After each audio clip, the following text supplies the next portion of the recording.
All right. Good evening, everybody, and welcome to the Monroe Township High School and the first, hopefully of many, of the Work-Based Learning Community Connections event sponsored by the Monroe Education Foundation.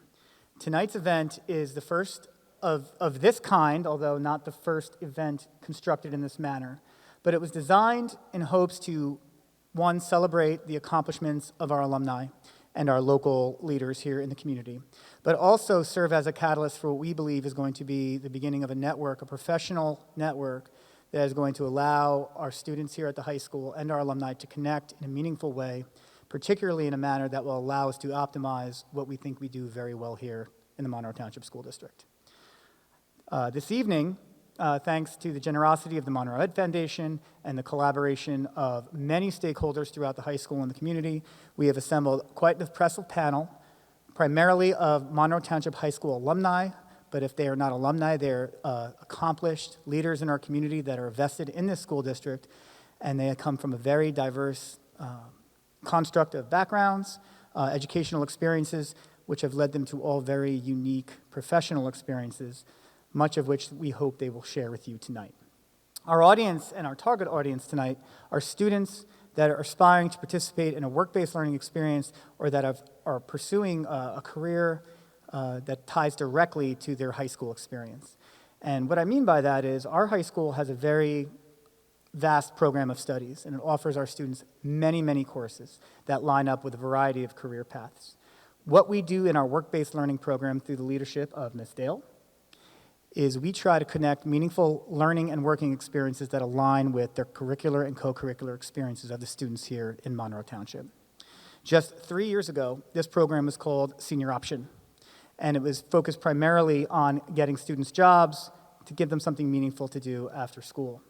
What this program has become under Ms. Dale's stewardship over the last few years is a mechanism to connect students with meaningful work and learning experiences that will translate into success after school, whether that be in college or in a workplace. Before we get things started, I'll let you guys know a little bit how it's going to work, and then I'll introduce Ms. Dale, who will say a few words. We have a lot of very interesting special guests here tonight, not all of which I'll recognize, but some I will. First and foremost, I would like to acknowledge and welcome Dr. Chanley, our superintendent of schools, who has been overseeing this programmatic evolution. I would also like to recognize Dr. Adam Lehman, our assistant superintendent, who is in charge of all curricular evolutions and programmatic evolutions, which has also led us to this point. In the back, we also have Dr. Kevin Higgins, who has been one of the drivers of the new work-based learning program, and of course, assisted by Ms. Terry Weiss, who oversees the academy, our honors academies, which all of the volunteers that you have been meeting with tonight are members of those academy. And I also have to make sure I mention Ms. Sharon DeMarco, who is the teacher that wrangles the academy volunteers. Thank you, Ms. DeMarco. We also have some other special guests in the audience, Ms. Ghazala Bora, who is the chair of our curriculum committee and has been and has presided also from a board perspective over many of the advancements in the programs that you're going to hear a lot about tonight.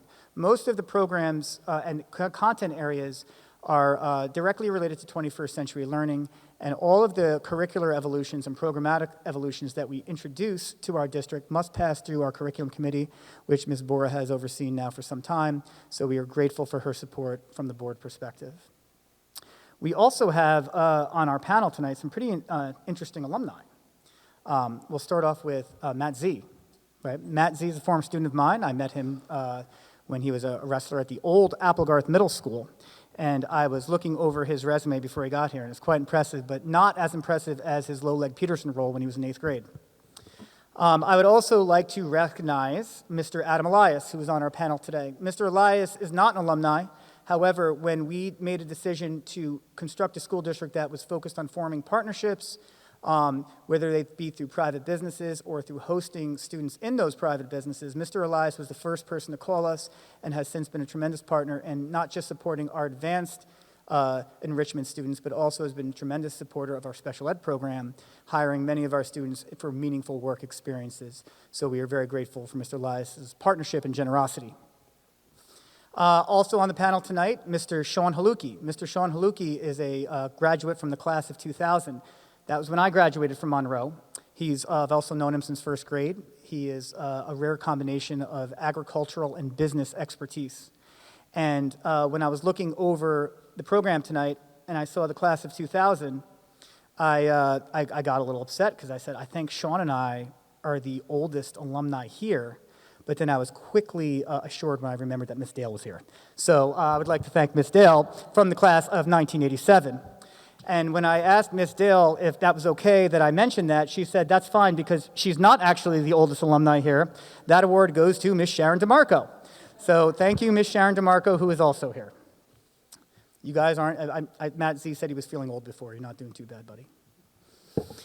So how it's going to work, so the first portion of the evening is we have assembled questions that our Honors Academy students have designed. Once they saw the roster of panelists that were going to be here tonight, our Honors Academy students, under Ms. DeMarco and Ms. Weiss, designed some questions that we are going to ask the panel. The way it's going to work, we have 2 wireless mics, so if anyone would like to answer the question, simply raise your hand. We'll pass the mic down to you, and we'll get a response. If no one would like to answer the question, I may just call on someone, like we used to do back in the day in school. Once that is done, we will have a brief transition where the students in our audience and the parents, we'll ask the parents to stay here for a brief overview of our work-based learning program and a message from the MEF, and our students will then have the opportunity to go into a breakout session where they could have a much more personal experience with some of the industry experts and the content area which appeals to them the most. What did I forget? Oh, yes, and then after the breakout session, we will have a reception in the PAC lobby where we could all come together, talk about maybe what we'll do next, hand out some business cards, enjoy some light refreshments, and then we could talk about how we want to grow this program to something very, very large and complex in the near future. And then that will be our evening. So once again, I would like to thank everyone for coming on a Wednesday night in the middle of the spring. I know there's a lot going on, and we hope you find tonight worthwhile. So I will just briefly now hand it over to the Work-Based Learning Coordinator, Class of 1987 alumni, teacher of business, and the first person I ever shared a classroom with, Miss Deanna Dale. Thank you, everybody, for joining us tonight. As Mr. Meralda said, I couldn't be prouder of the panel that we have comprised here tonight. A lot of these students have kind of worked with me when we first started this event back in the day, a long time ago. We called it, when I was the advisor of FBLA, it was Meet the Alumni, where we started bringing back in our former students to come back and share their experiences. And those experiences that shared with our current students really became invaluable for them to share their journey, what things were like for them, what are some of the classes they took, what are some of the changes they made, the pivots they had to manage, what were some of the goals, what were some of the setbacks, right, the challenges. All of that, which kind of brings this unique group of people here. And a lot of them are alumni, and a lot of them are just partnering with us, right? So we've got such great, unique partnerships that we've, kind of are going through every year as we're building this community. As Mr. Meralda said, I've been teaching here, a teacher for 22 years, and all the while, Mr. Meralda kept kind of talking to me about work-based learning. I was like, no, I just kind of want to be a teacher. I just want to stay a teacher. But after his egging and prodding, and I'm now overseeing the program coordinator for work-based learning, which I absolutely love. I see students who are working, interning. We've expanded this program. We have students working in our IT department, networking. We didn't have that before. We're expanding the number of students who have school-based internships, who are learning under the direction of, certified staff and just very, very well-experienced personnel. We have students who are going out on their own, seeking internships that we don't necessarily have here. Some students are working in law offices, some students are working in physical therapy offices, some students are pursuing community service. So there's a magnitude of opportunity. We have also expanded students who are taking college credit courses, now expanding their transcripts. So before they leave high school, they're walking out with a lot of college credits, which is great. Thank you for joining us tonight, because this just kind of these are the things that I tell my students during our workshops when we say, what sets you apart? these are those things. Those of you who are in this audience now who are here wanting to learn from people who were before you, who kind of were walked in your shoes. I like to use this joke in my class that, I've walked these halls before, be it in 1987 when it was the middle school, but I was walking these halls just like you. And it just kind of shows our path. Everyone up here is just doing phenomenal things, and we're excited to share that with you tonight. All right, so thank you for joining us.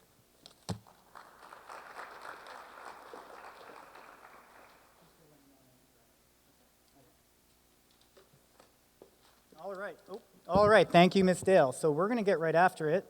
But before we do that, let me make sure this mic is on.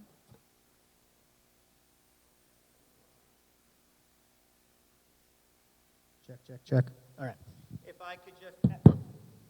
We will ask the panel to maybe grab the mic, introduce yourself, and if you're maybe your position, and if you're an alumni, please let us know what year you graduated. Hi, everyone. My name is Saurabh Bansal. I am sadly not an alumni, but I graduated from Rutgers University in 2022 with electrical and computer engineering degree. I am currently a systems engineer at Lockheed Martin. Hi, everyone. Amit Patel. Thanks for having me here. I am also not an alumni. Graduated way back, whenever. I also work for Lockheed, and I'm an engineering project manager there. Hello, everyone. My name is MTHS Salisi. I am a proud MTHS alumni of the class of 2021. I am graduating from the New Jersey Institute of Technology with my bachelor's in mechanical engineering this coming May. I recently landed a job at a MEP design firm in North Jersey, where I'm going to be working on fire suppression and plumbing design systems. Hello. Hey, everyone. My name is Matt Z. I'm a class of 2014 MTHS alumni. I graduated back in 2018 from Rutgers with a degree in chemical engineering. Currently getting my master's at UPenn, and I'm currently a software engineer at MIT Lincoln Lab. Hi, everyone. My name is Vishwa. I am an MTHS alumni. I graduated in 2021. I did my undergrad at American University, where I majored in political science and data science. Currently, I'm a grad student at Columbia University, and I'm getting my master's in data science. Hello, everybody. My name is Michael Dalton. I'm a MTHS class of 2018 alum. I went to Rutgers University in New Brunswick, double major, and got 2 degrees in accounting and business analytics information technology. I previously worked at PricewaterhouseCoopers, which is one of the big 4, and now I currently work at Cantor Fitzgerald after obtaining my CPA license. Hi, my name is Emma Germano. I'm a 2021 MTHS alumni. I'm currently a senior at Rutgers University studying math and econ. Hi, everyone. My name is Aditya Palakar. I was a 2019 MTHS grad and graduated from Rutgers in 2021 and studied finance. I currently work at EY, so another one of the big 4 in their financial consulting practice, and I run a local test prep company called Academic Allies. Hi, everyone. My name is Caitlin. I graduated from Monroe in 2017. And I graduated from Rowan University with a degree in biology and a minor in psychology in 2021. And I currently work at Johnson & Johnson as a data analyst for their CAR-T drug manufacturing program. Hello, everyone. My name is Shilpa Gathwal. I grew up in Maryland. I went to the University of Maryland, Baltimore County, majored in biology. And then after that, I went and got my PhD in microbiology and immunology. And then I transitioned into the nonprofit space, working for the American Society for Microbiology, currently as a program officer. Hi, my name is Sean Haluki. I graduated from Monroe Township High School in the year 2000. I have a degree in landscape architecture from Rutgers University. I'm one of the owners of Tidbury Creek Farms and Country View Farms located here in Monroe. We produce wholesale nursery crops and field crops, and we distribute, pretty much throughout the tri-state area. Good evening. I am Rinku Kapoor. I didn't graduate from Monroe Township High School, though I feel I've been in the town since 2008. I'm the center director for the Kuman of Monroe. Worked with numerous kids from the township. Some have grown up, graduated, but none of my alumni are present here today, but hope seeing some in the crowd, and it's been a wonderful journey. Hello, everyone. I'm Adam Elias. I'm the principal attorney of Bolster Bruder Elias, firm located about 1.9 miles away from the school. I did not graduate from Monroe Township High School, though my son is slated to be a graduating member of the class of 2040, if we could picture that.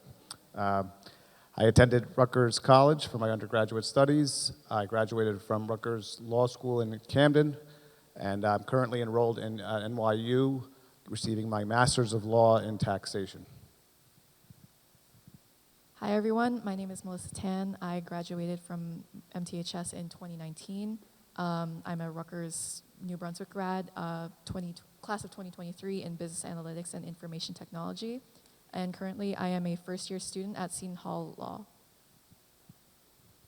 Hi everyone, my name is Megan. I graduated from this beautiful school in 2017. I have a degree from Towson University in advertising and public relations, and I work with Clear Channel Outdoor as an account executive. Hello, my name is Megan Tan. I graduated from MTHS in 2021, and I just graduated from Baylor University with a bachelor's in marketing and economics. Hey everyone, my name is Caitlin. I graduated Monroe in 2015, and I got a double major from Moravian in accounting and finance. I previously worked at KPMG as an audit professional, and then recently just switched over to the industry side. So now I'm an analyst at Hackensack Meridian. All right, and I am Zach Meralda. I am the Director of Innovative Community Programs, Equity, and Careers Technology, graduate class of 2000. And I am your host for this panel. I've always wanted to be a game show host, so this is very exciting for me. All right, so we're going to get right after it. So we have a bunch of students in the audience today with their parents. And my first question that was designed by our Academy members, I'm going to kind of go off script a little bit here, and it was directed to anybody that is in charge of hiring or developing staff, workers, regardless of their age or position. What is the number one deficiency in workers that you employ between the ages of 19 and 30, as far as soft skills or hard skills? If anyone would like to answer that, please raise your hand and we'll pass the wireless mic around.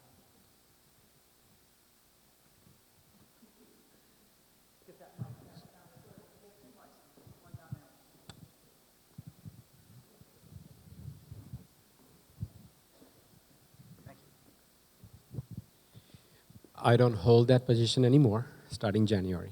However, over past 2 years, right during COVID, I hired about 22 new hires. One of the biggest thing that we have seen, and not in a disrespectful manner, but I have someone ask me a question, can I just work 35 hours and get paid for 40? No. Can I just get by doing minimum? No. You're getting paid. You're there to make a career. So I would say that one of the biggest things we've seen is communication is extremely important, and folks have failed in communicating who they are, what they can do, what skills they bring to the table, and also some of the ethics that maybe I'm old school, but some of the ethics that we've seen I've definitely seen that has kind of scattered in some pieces. So if I understand your response correctly, it seems that there was a little bit of a disconnect between expectations, entitlement, as far as what their expectations of the new worker would be in the organization. Does anyone else have any experience similar to that with regards to maybe being a disconnect between workers and the future employer?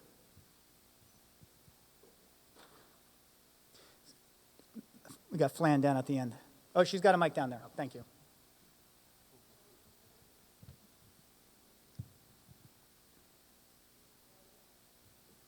Nothing. Oh, there you go.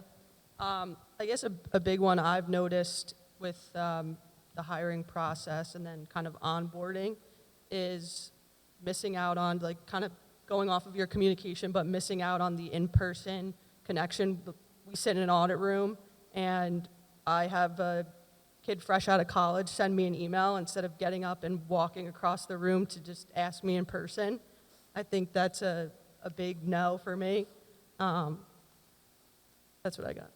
Great. So what would be, and this to the general panel, what would you advise be a good practice now as a high school student to start to develop maybe those communication skills, those workplace proficiency skills?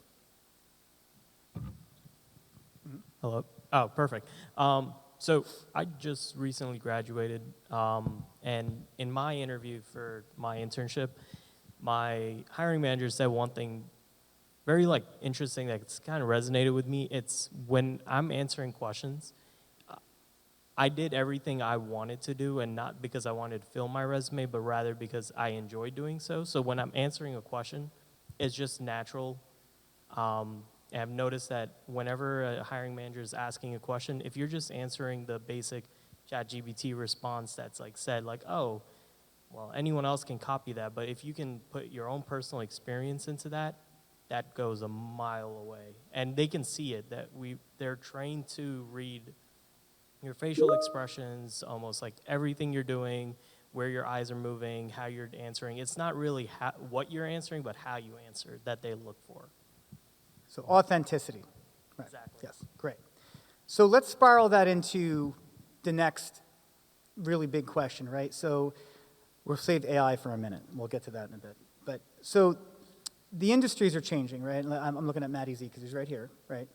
So when you were prepping, and this is just to Matt, to all of the panel, what markets do we expect to emerge over the next, maybe next 10 to 15 years? And what would you advise high school students to do to prepare for these emerging markets? And also, the technical aspect of it, but also not abandoning some of those human skills that you guys just referenced. All right, thank you. Yeah, so myself included, who thinks AI is going to take all your jobs in the future? Can you get a show of hands? Or it might affect your jobs in the future. Can you raise a hand?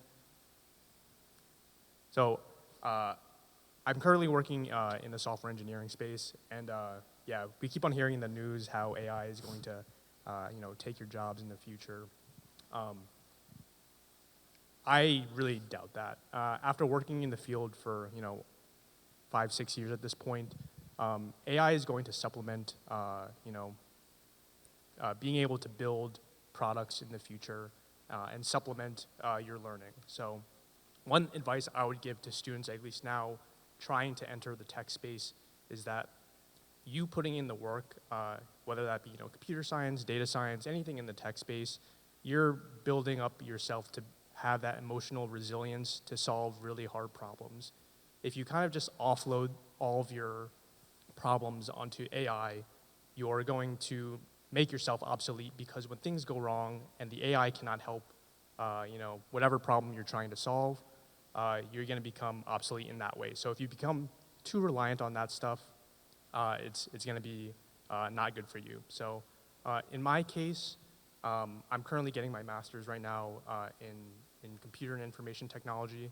And one of the reasons why I'm doing that right now, even after getting some experience, is because I wanted to keep on learning and keep on being a lifelong student, because technology is changing really fast. And if you're able to dig down deep when you run into a problem and build that emotional resilience to solve these really difficult problems in the future, you're going to be a really powerful force in whatever field you go into. So yeah. Thank you. Anyone else? We're talking about what can we do now as high school students to prepare for these really tech-driven, complex future in the workplace and in college, right? Yeah, I think it's a good question. A lot of people are saying don't go into the tech field because AI is going to wipe out a bunch of these jobs in the future, and you're even seeing right now a bunch of layoffs, at least in the tech field. I would not say that to a certain extent, to the point where you need to be able to solve problems by yourself and be able to supplement your own learning with these tools that are coming out. A lot of people said, back in 10 years ago, that certain low-code platforms would decimate the software field. Because you could just have one person build these software applications, and you can scrap a bunch of software engineers in the future. But that wasn't the case. It just kind of became more of a supplementary, supplementary tool to help solve difficult problems. So students right now, if I were in your shoes, I would learn to build emotional resilience if you're trying to go into these fields by learning the basic foundations, because the foundations never change. If you get your foundations right, you will be a force to reckon with in the future. Thank you. Go ahead, follow up right down there. Yeah, so I'm in a somewhat similar field as he is. I'm in consulting, and a big portion of talk has been, basically we create a lot of PowerPoints, so the thinking is that AI is going to take our job, and personally, I kind of agree with him. I don't think so. I think, for one, a human-to-human impact is not going to change, but I guess to relate it a bit more to you all, if I were kind of in your shoes, I would try and spend a little bit, you guys have summer breaks, you have a lot of time where potentially you can do something that you really enjoy. So, I was really into sports back in high school. I was also very much into data and things like that. So I really encourage you to spend maybe a bit of summer exploring really what your interests are and what you like. You'll build up that level of emotional resilience, just like he mentioned, but also you will learn how to use a lot of the tools. So now that AI is out, use it to your advantage. Try and build up things and learn the original skills, but use it to create things that you think are fascinating. For instance, one of the coding tools, or one of the tools that a lot of people use, are Replit, and you can spin up websites or you can spin up different apps very quickly. So going back to my example, I was very into sports and data, and one thing that I would have loved to do would be create certain models on predicting how many points an NBA player is going to score in the next game. Or potentially I was very into NFL. So, hey, what would be the best pick in your fantasy football second draft based on data? Things like this teach you emotional resilience, also are fun if you like it, and you have a lot of summer break and stuff. So that would be kind of my recommendation.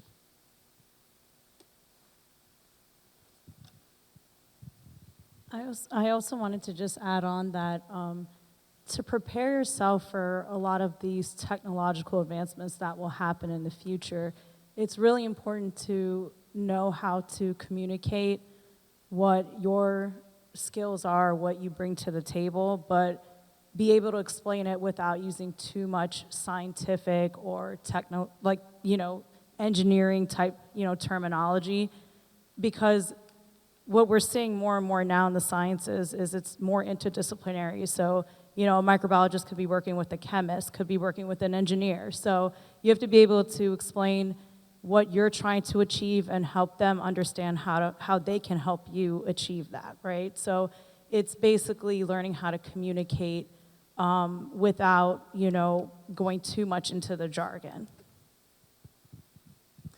Thank you. So I heard the term emotional resilience a couple times, and I think this would be a nice opportunity to transition a little bit over to maybe some business and entrepreneur discussion. So we have a couple business owners here on the panel, several, and I would like to know, what advice would you give to someone in 2025 in our current economy, our current market, that wants to become an entrepreneur? What would your advice be, and how would you advise them to prepare for that career?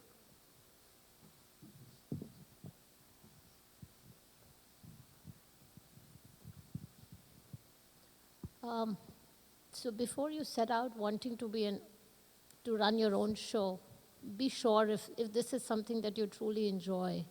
I would like to kind of say, do your due diligence no matter what it is, whether it is the product you're trying to invest in, is it a business you're trying to open, what are the financials you're looking at, what is the demographics of the area that's going to get you the business. So there's a whole lot of elements that one needs to kind of capture. So when I started Kumon, I'll just give you a little bit of a background there. I didn't come from a business background. I used to work in corporate America, and when I started out, the first thing we looked at is with Kumon is, does the township have the demographics? Is it the kind of, will it get me, you know how when you're making a big salary, you think, ooh, boom, money is easy. But when you start running your business, you've got 50 other things apart from just knowing the academics of Kuman. And being aware of each element of it is very important. Like, make yourself aware, what are the skills that I need to run a business? One is what the job is all about. The second is finance, HR. You'll be the plumber, you'll be the person who'll clean the toilets, and you will be the CEO every day. So it's a function that you're doing all the time. Also, I feel the thing that you learn the most is communication, which I feel is like key in the world. Like, you need to be able to communicate every element of what you offer, know your product. Like, that's the first thing they say when you're trying to set up something, know your product. You need to know it inside out.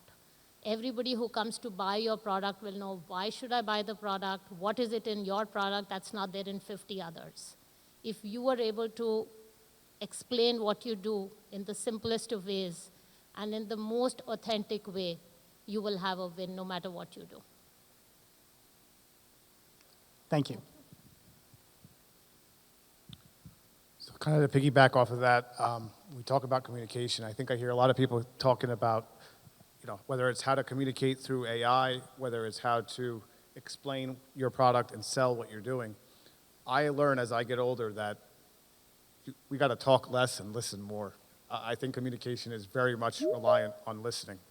AI, if I want to start a business, I can go into AI and ask, hey, what business should I start in 2025? It's going to give me some generic ideas. It's going to guide me a different path. But you got to talk to people and conversate with people and listen to what their needs are. Listen to what kind of problem you can solve. A lot of people don't necessarily articulate and say, hey, you know what would be a great business?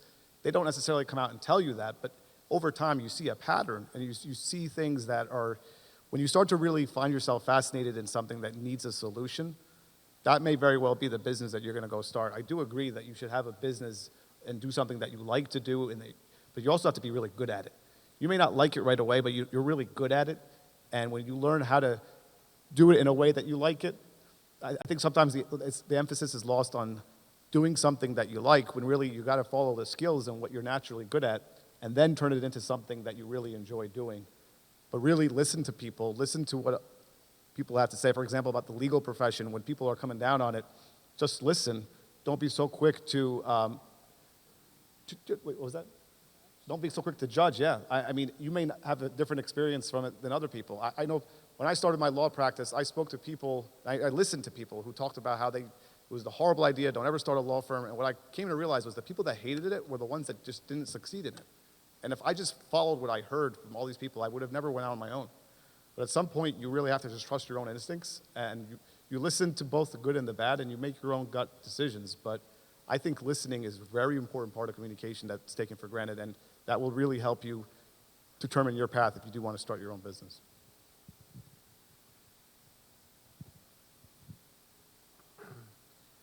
I mean, the business that I'm involved in is slightly different than some of the people on this panel. However, if you're looking to start a business or even get involved with it, you better prepare yourself to work harder than most of the people. It's definitely not, it's not 9 to 5, shut the lights off, especially with, a nursery or agricultural type industry. I feel like when I drive through the nurseries and all the farms on a daily basis, all the plants are talking to me. Every one of them is telling me that it needs something done.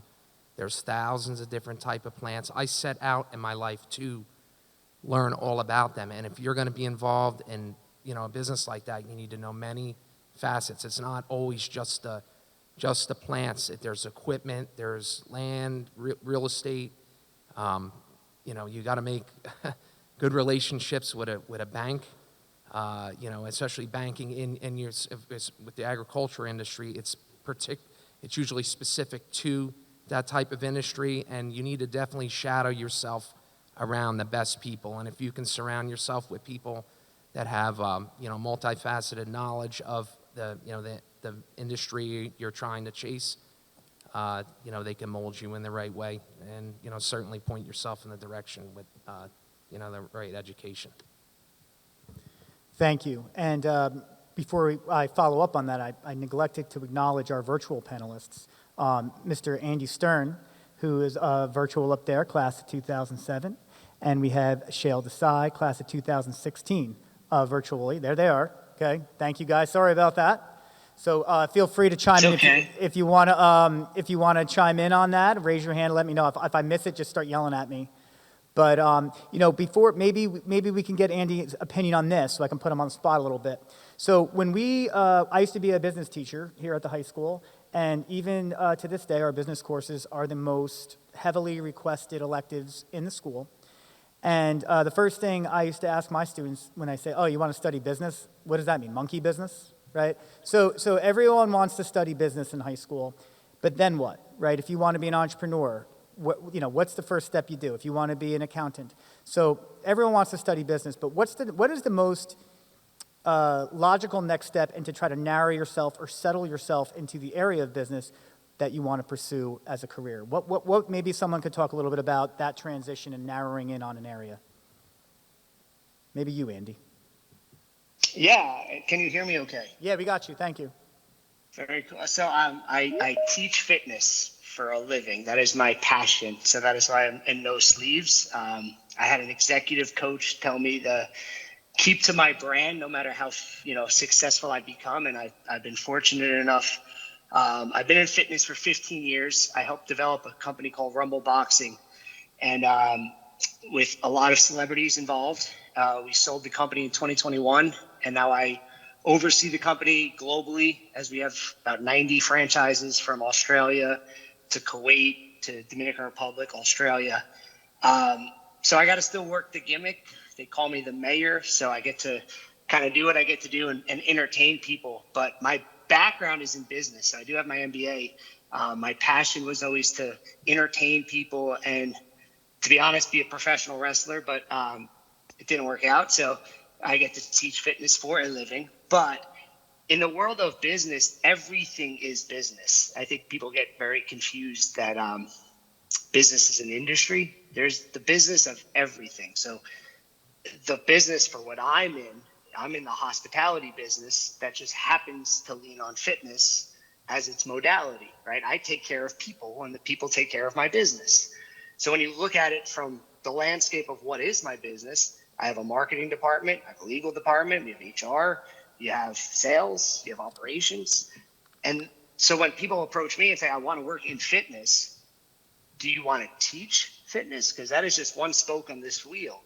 There are amazing brains that are happening behind the scenes in the business of fitness that make it operate and grow a brand, grow a franchise, take it globally. So I think anyone that says, I want to work in business, that's not the answer. It's what industry lights up your soul. Like, what do you want to wake up and put your feet on the floor and say, I'm excited to work on this? Because that's going to spark your, energy into, I want to learn about this. Fitness for me, it fell into my lap. I just enjoyed it. And I said, I don't see this as a job. I was making $8 a class. Like, it wasn't paying bills. I was living in my parents' house. And by the way, I'm an alumni of class of 07. So I rep the Falcons pretty hard. I love the purple and gold. But, long story short, when I started my first business, it was a complete failure in the sense of financial failure. I started a DVD program with Monmouth University, and I toured campuses teaching workouts and selling a product that I heard somebody say there was a need. I felt there was a need to attract to the college student a health and wellness lifestyle where P90X and Insanity were too expensive, too hard, too rigorous, and demanding for a college student. So when I saw the need, I gave up my time. I taught it for 10 classes a week at Monmouth University. The business school got word of it. We rolled it into an entrepreneurship product where I put it onto DVDs and I sold it. And I was calling people, and I heard one of our panelists say, like, you're the accountant, you're the plumber. You can't speak more truth. Because I'm calling people, I'm trying to file taxes. I don't know how to file taxes. I'm, dealing with trademark issues. You're trying to make sales. You're trying to teach classes. You're wearing all of these hats. And if you're not enjoying that, it's going to be miserable. Entrepreneurship is not for everybody. As glamorous as it may be, it's not for everybody. So I would say to land my plane, if you're interested in business, stop. Find the passion and then find the business behind the passion. Thank you. Wonderful response.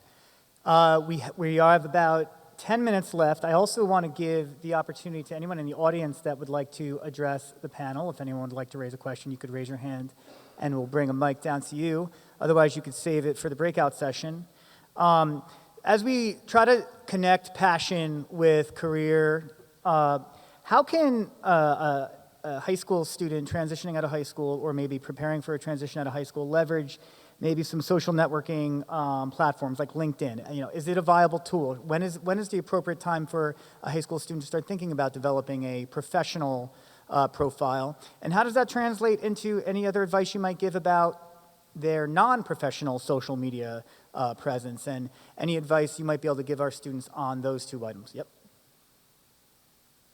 Pass the mic down this way.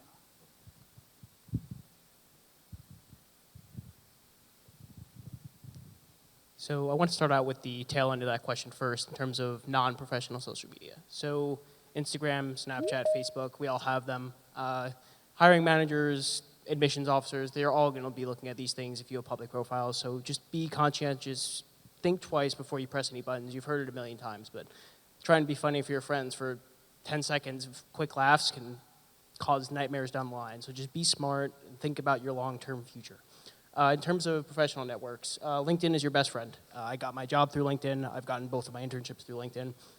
It's never too soon to start. Obviously, you're not going to be taken as seriously on LinkedIn until you're getting towards the tail end of your college career and having more experience, but it never hurts to just cold call people, chat people up, ask questions from industry professionals such as the people up here.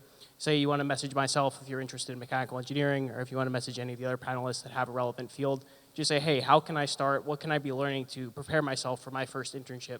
What can I be learning before getting to college and university about the field that I'm interested in? Just kind of learning from everybody around you and never being afraid to ask for help is kind of the biggest advantage of LinkedIn. And if you put in the effort to trying to make connections, it's going to help you a long way in the long run. Can I ask a follow-up question? And then, so how many, and this goes out to the audience, how many in your walks of life will scan before hiring someone or bringing someone into an organization, will scan for their social media presence? Show of hands. All right, so this is just a message, and the other misconception is that burner accounts, the alternate accounts, are inaccessible. They are very accessible, everybody, the fake social media accounts. But go ahead if you wanted to follow up. Thank you. Just wanted to follow up on the other side, the professional side. So that's the first thing that I personally looked at. We have the resume, but then almost every resume, good thing, had a LinkedIn profile link. So that would be the first thing I would look at before even looking at the resume or getting someone for interview. Where do your eyes go first on a LinkedIn profile when you click on the link? First thing I look at from what I needed to hire is their education and experience. Got it.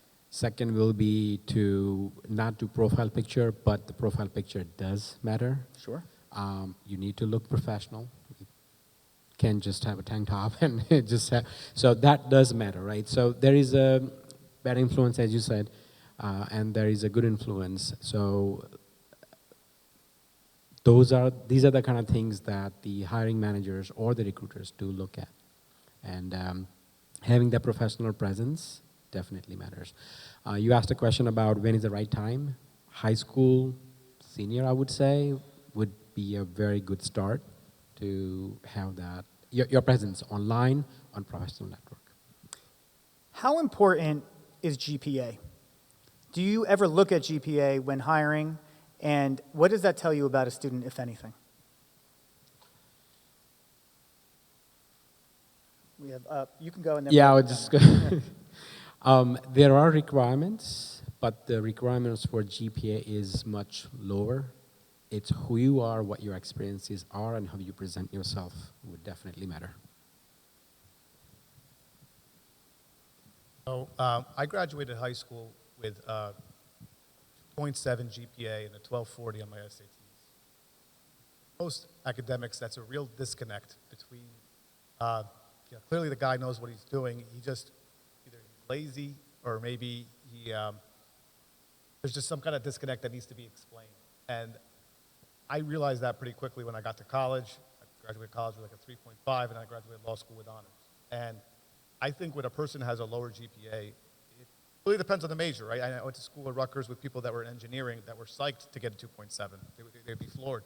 And then there was others that were maybe in more bachelor art degrees like psychology, where you could be half awake during class and still manage to pull off a 4.0 GPA. So I don't know how much analysis is done really as far as when I look at resumes. Sometimes I forget to look at the education part. I look at the work experience. I want to see how early did this person start working? How long were they able to hold a job? I just hired 2 people in the last 2 weeks full time, and that was really the topic of conversation with both of them. Why are they hopping around? Why so many jobs? What's going on? Tell me the story. Why the gaps? Those are the questions I ask. Both of them were not college graduates. I mean, they were not 4-year bachelor degrees. They were 2-year associate degree from many years ago. I could care less if they even went to get their associate degree. I was more concerned with their experience and their ability to have a job and show up and be committed to something. That's my opinion. Nope, go ahead. Oh, okay, yeah, I got it. This is a little bit more on the tech-related front. Ms. Meralda mentioned, how we can leverage social media, to help, get opportunities in the future.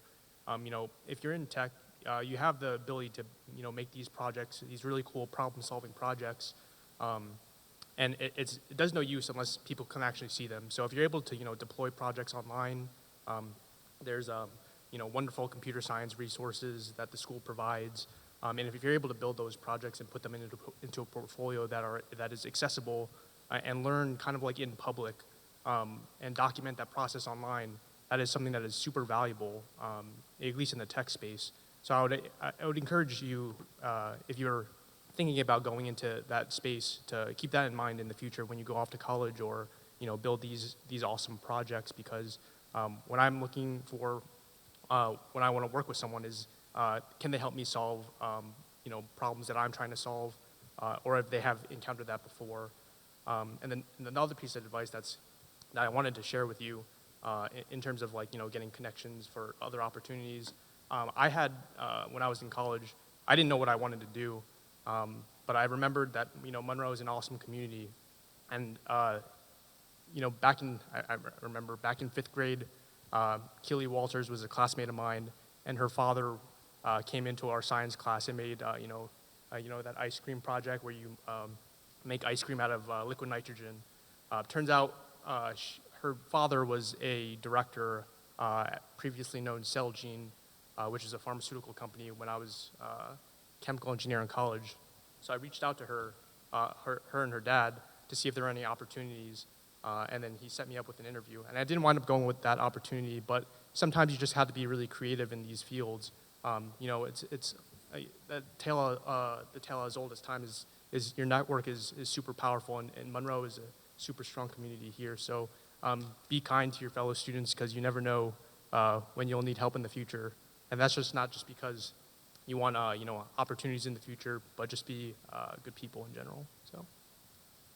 Thank you, great. And we talk about that network, and that's exactly what we're trying to do tonight, is to start today, build that network, and keep building it, and connect everyone in this room, the panel, the audience, and the faculty, to generate those types of opportunities. So I'd like that you mentioned that as we start to wrap. I did see a hand in the audience. Would you like to ask a question, sir?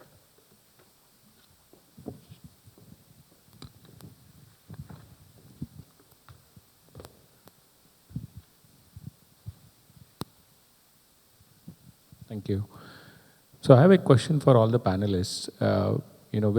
With all the programs that Monroe Schools expose the students to, and all the vast things that you can go on the internet and look at, how did you narrow down on what you really want to do? Because most of the kids, you ask them, they say, I don't know. So how did you go through that process to really narrow down? And what would you recommend the kids do so that they can narrow down on what they really want to do?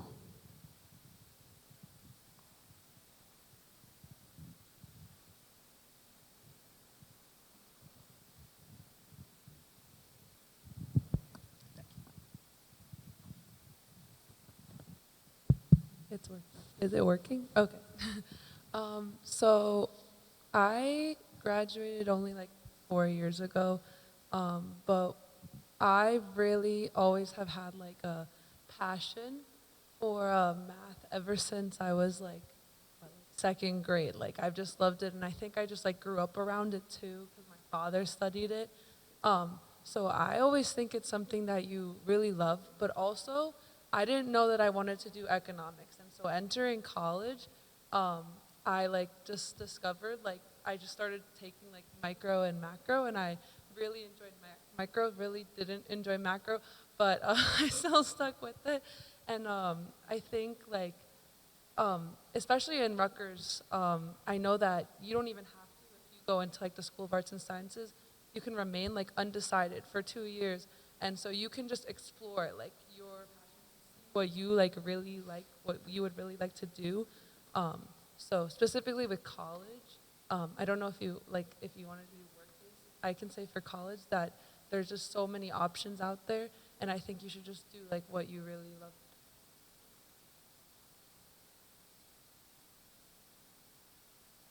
I was in a similar situation. When I was in high school, even middle school, like I always found myself using Legos, which may be funny to some, and I still do.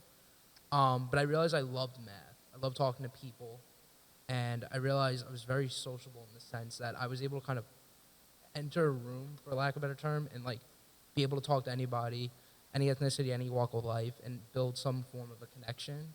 And for me, I realized, okay, liking math, liking to be around people, business was kind of where I wanted to go.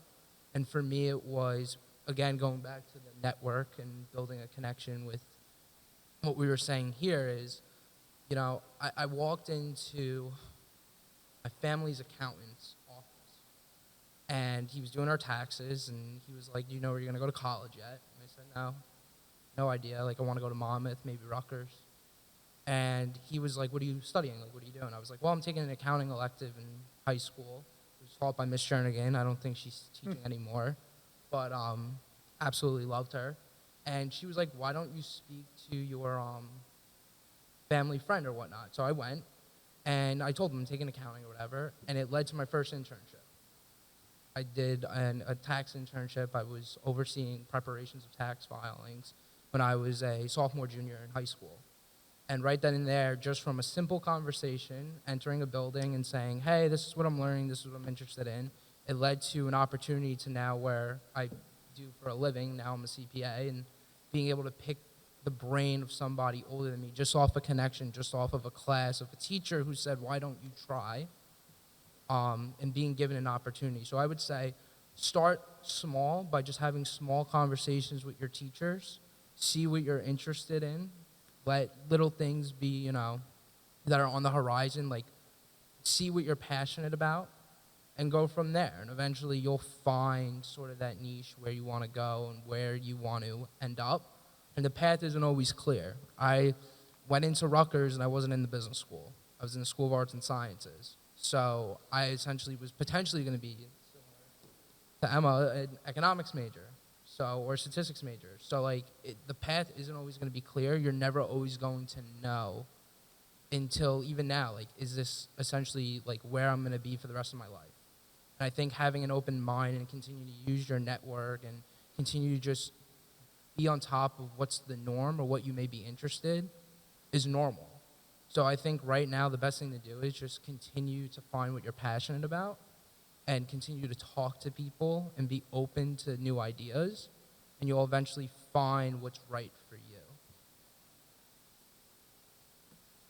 Really quickly echo that last point that my experience has been that the best way to narrow down and figure out what you really want to do is to have an open mind to everything you could possibly do.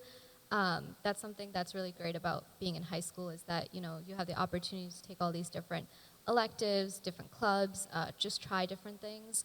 And that carries over even to college. Like, I thought I wanted to go to law school when I entered college. I was doing something completely different. And I just took a stats class freshman year and realized that I kind of like this. And, you know, it's never, you know, it's your first semester of college is not too late at all to change your mind and still be open to trying different things and different career paths. So anything that really sticks out to you that, oh, I could be interested in this, or maybe I could try something like this. Just try anything, because that's the best way to know that you're really going to stick to something that you love.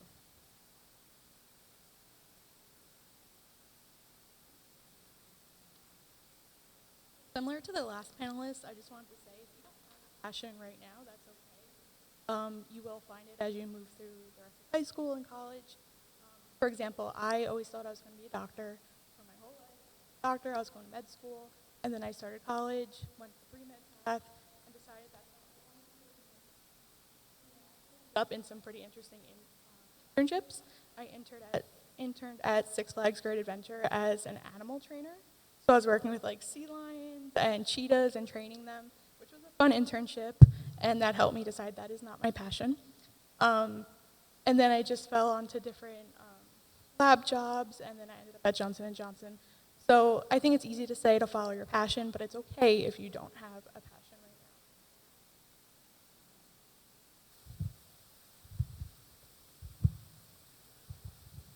now. First, I'm going to address more of the parents on this question. In terms of finding your passion at college, you should. Can I get a show of hands of who's like kind of like a junior, senior? Okay, this is also directed to you too. So there should be a conversation within the next year or two before you go off to college. Thinking about which college you want to go to, looking at the price of what college you're going to go to, because finding out what you want to do at college can wind up being really expensive really quickly. So if you have the opportunity to go into an in-state college and get that in-state tuition, I would highly recommend it. Going to Rutgers was one of the best decisions that I made, because when I was deciding between colleges, between UMD, Boston University, and Rutgers, and a whole slew of other opportunities to go to, I wound up getting talked off the ledge to go to UMD for my father, to go to Rutgers instead, just because of the financial burden that you can get placed on yourselves if you wind up going to an out-of-state college and you're not really sure what you want to do yet. That tuition can end up really quickly, and going to student loans and stuff like that is a very messy situation nowadays. So I learned that from Ms. Meralda, also being my personal finance teacher. So kudos to you too. Thank you, Maddie. So yeah, going to college, make sure you try to apply to as many scholarships as possible. So when you're finding out what your destiny in life is, you're not doing it at a burden to your future selves. So yeah, definitely have that conversation. The next thing I want to say is take all the shots while you're at college on a dime. So when I was going into college, I was dead set on becoming a biomedical engineer. Turns out it's really hard to get a job as a biomedical engineer out of college. So I wound up switching to a chemical engineering major, and I was very flexible in terms of opportunities and trying to get internships. I wound up working in Piscataway, Colgate-Palmolive, where I was making mouthwash at their pilot plant. And then I was interested in BME still, so I did research with a professor in BME. And that wasn't what I thought it was, so I wound up doing some research in my material science department and going out to UC San Diego in their nanochemistry department, because I thought that was going to be interesting. Turns out you need a PhD for that, and I did not like doing lab work. So it was really interesting to do that for like maybe a year and a half, 2 years. But I found out I really didn't like lab work. So I was just like, okay, well, it was a good opportunity and a good learning experience. But that's not something I wanted to do. And flash forward to the future, got a job as a chemical engineer, worked designing chemical engineering plants, all over the world. And I said I didn't want to do that anymore, and I made my way into the software field after that. So life is weird in the sense that you can treat it as a sandbox and take all the opportunities to learn many different things. So the next couple of years when you're in your young 20s, explore as much as you can, but also do it smart and on a dime, because if you're coming out of college and you have like all this debt, it narrows your ability to be able to take different opportunities in life. So that's my spiel. All right, we have time for one more response, and then I do believe that we had a member of the audience that did want to ask a question. So if you don't mind, I'm just going to go right to the audience member because I'm a little behind schedule. If a panelist didn't get a chance to address, you'll have that opportunity in the breakout sessions. So, Yeah, sir, go ahead. it should be a very quick question. So we spoke about the GPA, how important it is while people are looking to get jobs, and I'm doing the same. I don't look at the GPAs, but I wanted to ask the panelists, like, how important is GPA for getting into a college? For getting into college.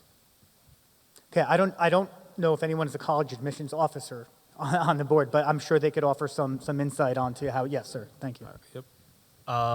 So I was a straight A student in high school, and I went to Rutgers and found it very fun. Obviously, when I was basically helping out at the admissions office. They never really told me exactly oh, GPA is the most important thing. So I can't necessarily answer that. I do know that GPA later on in life is just a number. I fully say this proudly. Not proudly, but my mom and dad were here to yell at me. I went straight A student as a high school student, but then went into college with that same remark, oh, I'll easily breeze through college, it's going to be a breeze. Took Calculus 1 and beat me. Very bad. But that kind of gave me that insight that, you know what, life isn't easy, and that as a human, you are going to fail. And the difference between, kind of putting all of it together, the difference between a computer and yourself is that if a computer fails, it shuts down. You as a human, you shouldn't be shutting down. Rather, you should be building up from that and working yourself to take that opportunity and take that risk to be better. I went from hard coding to robotics to I don't know how many different fields I've touched, but take that risk. You're young, you don't have any kids, you don't have any issues to take that risk. Take it. It's at this stage where you can try to get your passion and do what you want. And I know my parents are proud of where I am, and I'm proud of where I am now. So, Can we have a round of applause for our panelists, please?